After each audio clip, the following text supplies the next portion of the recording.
The chilling name, Vlad the Impaler, conjures images of terror, darkness, and the unrelenting cruelty of a time long past. Sandwiched between two powerful empires, Wallachia's young ruler, Vlad III, was thrust into a world of political intrigue, warfare, and brutal decisions. The Ottomans were closing in. The Hungarians were watching closely. In the heart of this geopolitical maelstrom, Vlad's rule would be marked by a fierce determination to maintain independence and a willingness to employ unspeakable methods. But who was the man behind the legend, and how did he become the inspiration for Count Dracula? Join us on a journey through time, delving into the true story of a figure shrouded in myth, a story filled with blood, power, and an enigmatic legacy that transcends history. This is the tale of Vlad the Impaler, the true story of Dracula. Let's take a step back into the 15th century, when Europe was in flux, marked by shifting alliances, burgeoning empires, and a complex geopolitical landscape. During this tumultuous time, Wallachia was precariously sandwiched between two powerful entities, the burgeoning Ottoman Empire to the south and the Kingdom of Hungary to the north. The Ottomans were aggressively expanding into Europe, while the Hungarian kingdom sought to resist this advance. Wallachia, strategically located,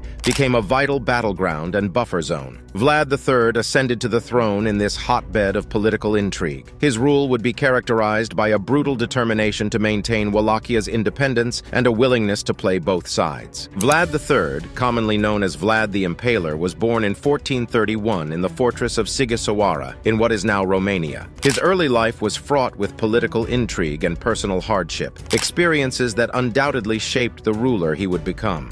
As the son of Vlad II Dracula, a member of the Order of the Dragon, young Vlad's destiny was already entwined with power and conflict. In a complex political maneuver, he and his younger brother Radu were held hostage by the Ottoman Empire for several years, a period that profoundly impacted Vlad's psyche. While his brother Radu assimilated into Ottoman culture, Vlad's relationship with his captors was marked by defiance and bitterness. This time in captivity honed his political acumen and instilled in him a deep-seated hatred towards the Ottomans, a sentiment that would define much of his later rule.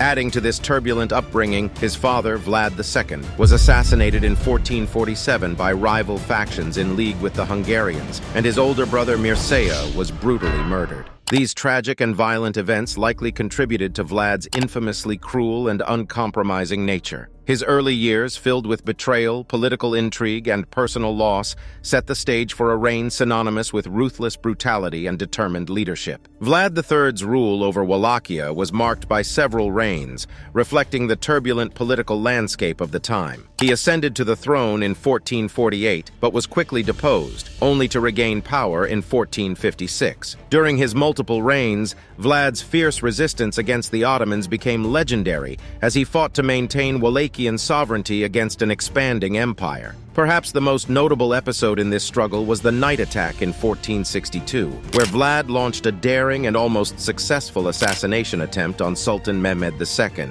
striking fear into the heart of the Ottoman camp. Vlad's approach to warfare extended far beyond conventional tactics. He harnessed the power of psychological warfare to strike fear into his adversaries. The grisly technique of impalement, an execution method now closely associated with Vlad III, earned him his infamous moniker. However, this practice was not merely a tool for administering capital punishment. It was a deliberate and calculated terror strategy. Historical accounts, including the writings of German Saxons and Byzantine chroniclers, intricately outline how Vlad deployed this method to punish those who opposed him and dissuade potential challengers. Impalement involved the slow and agonizing process of forcing a stake through the body, often leaving the victim to suffer for hours or even days. Vlad would arrange these horrifying spectacles in public spaces, creating what some reports describe as forests of impaled victims as a stark warning to his enemies. While it's essential to recognize the historical reality of this practice, some exaggerations and myths have grown around Vlad's use of impalement. Contemporary reports were sometimes influenced by political enemies or exaggerated for sensational effect. Nevertheless, there's no denying that this brutal method was a favored tool in Vlad's arsenal, a symbol of his relentless and terrifying rule, and a key element in the legend that continues to surround him. If you're fascinated by Vlad the Impaler's life and legend, and want to delve deeper into the history that inspired one of literature's most iconic characters, remember to hit that subscribe button below. Join us as we continue to uncover uncover the secrets of the past and bring history to life. Vlad III's rule was not defined solely by warfare and brutality. Beyond the battlefield,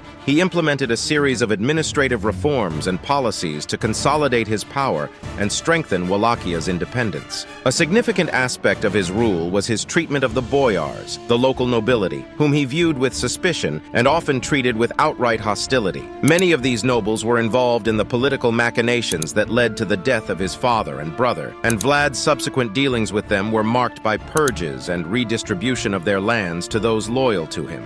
This approach served to solidify his control and challenge the entrenched power of the noble class. Vlad also sought to enhance Wallachhia's economic standing by building infrastructure, fostering trade relationships, and enacting laws to protect and promote local merchants. These efforts aimed to reduce Wallachhia's dependence on its powerful neighbors and create a more self-reliant and robust state. While overshadowed by his military exploits and cruel reputation, his administrative acumen was a crucial part of his multifaceted approach to governance and played a vital role in shaping the Wallachia of his time.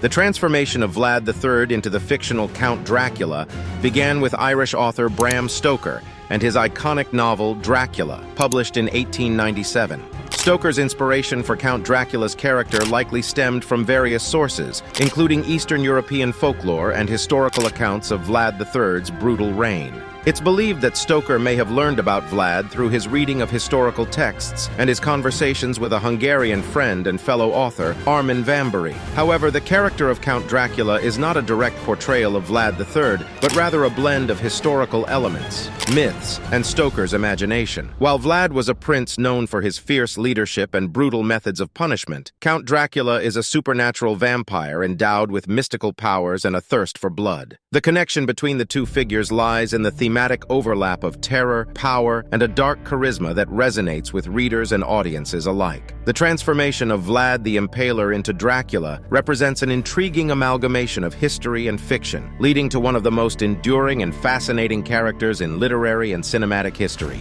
In modern-day Romania, the legacy of Vlad III, known as Vlad the Impaler, is complex and multifaceted. To many Romanians, he is viewed as a national hero and a staunch defender of his homeland against foreign invaders, particularly the Ottomans. His fierce determination to protect Romanian sovereignty and his efforts to maintain independence resonates with national pride. At the same time, the association of Vlad with the fictional character Dracula has sparked a thriving tourism industry. Dracula-related attractions like Bran Castle, often, though inaccurately, linked to Vlad draw visitors from around the world, curious to explore the legend of the infamous vampire. While some in Romania may take issue with the commercialization of a historical figure, blending history, myth, and tourism has created a unique cultural phenomenon that keeps Vlad's memory alive in contemporary Romanian society. His image, hovering between a ruthless ruler and a symbol of national integrity, continues to captivate both locals and tourists alike, adding layers of intrigue to the man behind the legend. The enigmatic figure of Vlad III, known as Vlad the Impaler, continues to captivate historians, writers, and enthusiasts, bridging the gap between the raw reality of history and the ethereal realm of myth and legend. As a ruthless leader and a symbol of national integrity, he is a testament to the complex interplay of politics, power, and personal conviction that marked the 15th century European landscape. His transformation into the literary figure of Count Dracula reveals the human fascination with the macabre and our propensity to weave history into captivating narratives that transcend time and place. His story is not merely a relic of the past. It is a vivid reminder of the intertwined nature of fact and fiction, a rich tapestry that continues to draw us into the enigmatic dance of history and imagination. Now check our video of the entire history of Japan in under 10 minutes.